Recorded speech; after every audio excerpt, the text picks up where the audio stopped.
मेरे दिव्य गुरुदेव श्री परमहंस योगानंद जी के द्वारा ये टॉपिक ज्ञान एवं इच्छा शरीर एवं मन को नियंत्रित करते हैं। मानव की निरंतर खोज बुक से पेज नंबर 474। तब कौन सी मुख्य शक्तियाँ तन एवं मन को नियंत्रित करती हैं? ज्ञान और इच्छा। ज्ञान आत्मा को अंतर्ज्ञानात्मक सत्य का प्रत्यक्ष ज्ञान है। युद्ध के समय लक्ष्य दूरी मापक यंत्र रेंज फाइंडर को यह निर्धारित करने के लिए उपयोग किया जाता है कि गोला कहाँ दागना है। जब दूरी का पता चल जाता है तो बंदूकें प्रभावशाली ढंग से चलाई जा सकती हैं। प्रज्ञा आपका दूरी मापक यंत्र है, ज्ञान आपका दूरी मापक यंत्र है और इच्छा आपकी मारक शक्ति है, जो ज्ञान के प्रज्ञा के आदेश अनुसार आपके लक्ष्य को भेदती है। आपकी इच्छा सदैव ज्ञान द्वारा निर्देशित होनी चाहिए। एक दूसरे के बिना दोनों ही खतरनाक हैं।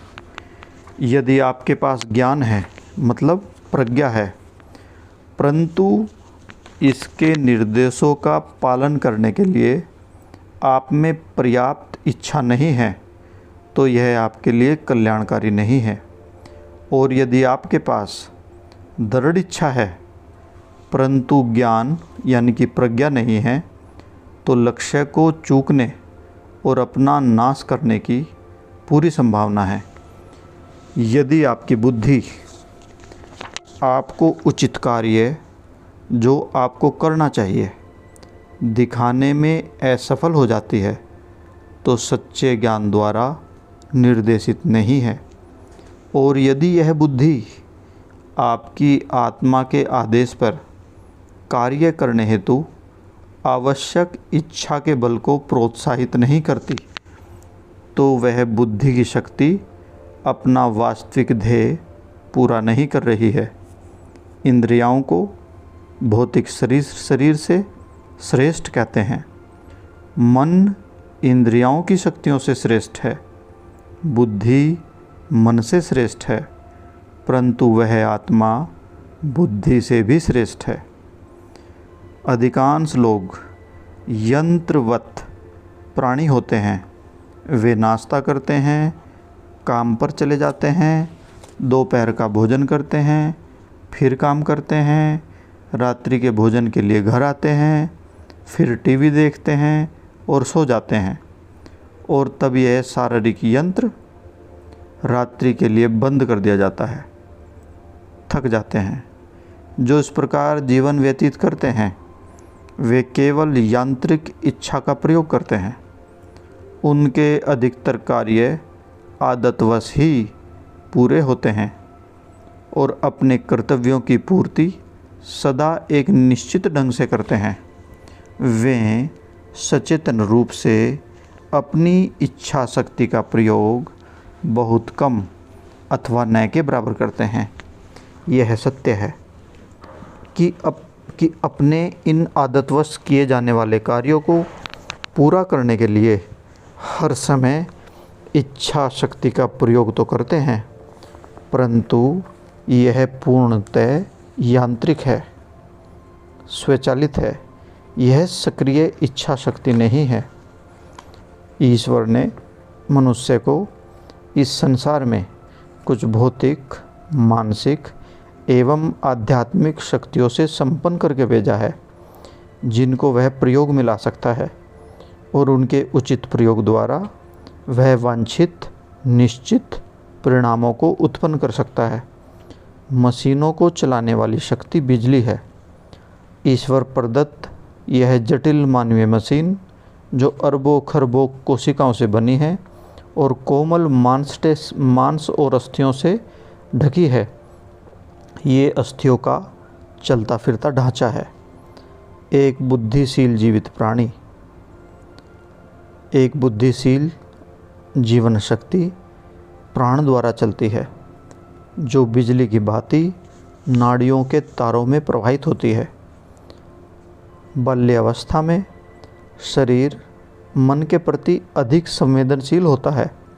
मन अधिक सुगमतापूर्वक शरीर से अपने आदेशों का पालन करवाता है, परंतु बाद में जब बच्चा विभिन्न आदतों का विकास करता है, मन और शरीर पहले की भांति सामंजस्य में कार्य नहीं करते। जैसे कि मैंने प्राय संकेत दिए हैं, भौतिक शरीर यद्यपि ईश्वर की चेतना में एक स्वप्न मात्र है, परंतु जब तक आपको इस भौतिक शरीर का उपयोग करना है, यह आपके मन के नियंत्रण में होना चाहिए। विपत्तियां तो शरीर पर सदा आएंगी, बीमारी के रूप में, क्योंकि यह जीवन का विधान है, परंतु परेशानियों के होते हुए ऐसी मानसिक तटस्थता बनाए रखनी चाहिए कि बाह्य परिस्थितियों से मन कभी भी प्रभावित न हो। असीसी के संत फ्रांसिस को भयानक कष्ट झेलने पड़े, फिर भी वे मानसिक रूप से अप्रभावित रहे। उनके देह त्याग से कुछ समय पहले उनकी नेत्रों की ज्योति जाती रही थी। चिकित्सकों ने जिस उपचार का परामर्श दिया था, उसमें संत के चेहरे का भौहों से लेकर पीछे कानों तक लोहे की श्वेत तप्त छड़ से दहन किया जाना था। उन दिनों बेहोश करने की कोई व्यवस्था नहीं थी। वहाँ पर उपस्थित शिष्य इस दृश्य को सहन नहीं कर सके, परंतु संत फ्रांसिस ने चिकित्सक को उपचार शुरू करने के लिए कहा। उन्होंने अग्नि भ्राता का मधुर शब्दों में स्वागत किया और मन एवं तन के बीच संबंध को बिल्कुल थोड़ा सा भी प्रकट नहीं होने दिया। ईश्वर चाहते हैं आप भी सत्य को समझें।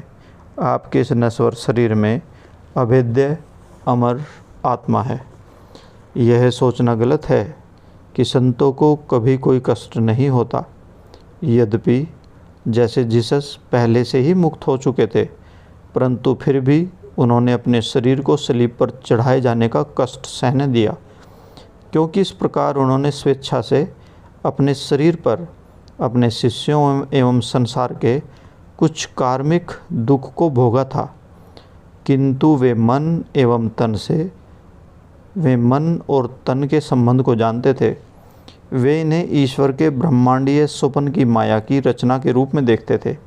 वो देखते थे कि ये शरीर ईश्वर का स्वप्न मात्र है, विचार मात्र है। शरीर केवल संवेदनाओं का एक पुंज है। संवेदनाओं को अपने से अलग करना आसान नहीं है, परंतु निरंतर इस चेतना में रहकर कि आप आत्मा के रूप में परमात्मा के साथ एक हैं, आप ऐसा कर सकते हैं। जब मन शरीर एवं मांगों के लगभग पूर्णतः अधीन हो जाता है, जैसे कि अधिकतर लोगों के साथ है, तो मन को शरीर से अलग करने का अभ्यास आरंभ में धीरे धीरे छोटी छोटी वस्तुओं से करना उत्तम होता है। एक साधारण व्यक्ति और एक अवतारी पुरुष में एक अंतर यह है कि यदि साधारण व्यक्ति को कष्ट होता है तो वह रोता है और कष्टों से हार मान लेता है, जबकि एक योगी इस चेतना में स्थिर रहता है कि वह शरीर नहीं है, बल्कि इससे अलग आत्मा है। यह अनुभूति मुझ में हर समय रहती है। कभी कभी मैं स्वयं को चलते हुए देखता हूँ और साथ ही साथ मुझे यह आभास रहता है कि मेरा कोई शरीर नहीं है। दिव्य चेतना में आपको यह अनुभव होता है कि आत्मा रूप में आपके कोई हाथ, पैर, आँखें अथवा कान नहीं हैं और न ही आपको इन शारीरिक अंगों की आवश्यकता है। फिर भी आप इन शारीरिक अंगों का उपयोग कर सकते हैं और हिला डुला सकते हैं। मानसिक रूप से सोचते रहिए कि आप अदृश्य अनंत आत्मा हैं। केवल मानसिक शक्ति के द्वारा सुनना, देखना, सूंघना, चखना एवं स्पर्श करना संभव है। उदाहरण के लिए अतीन्द्रिय श्रवण शक्ति में, सुनने की शक्ति में व्यक्ति अपनी आंतरिक शक्ति से सुनता है। अनेक संत ईश्वर की वाणी या उनके किसी देवदूत के मार्गदर्शन को सुनते हैं। वे अपने कानों से नहीं अपितु अपने मन से सुनते हैं। चेतना की ऐसी अवस्था काल्पनिक नहीं है, बल्कि एक वास्तविक अनुभव है, परंतु यह आपका अनुभव नहीं हो सकता जब तक कि आप ध्यान न करें। यदि आप अत्यधिक भक्ति के साथ ध्यान करें तो किसी दिन जब आपको इसकी तनिक सी भी आशा नहीं होगी, आपको भी वही अनुभव होगा और आपको तब समझ आ जाएगा कि मैं आपसे क्या कह रहा हूँ। ईश्वर इस सत्य को मुझे निरंतर दिखा रहे हैं कि यह शरीर अवास्तविक है।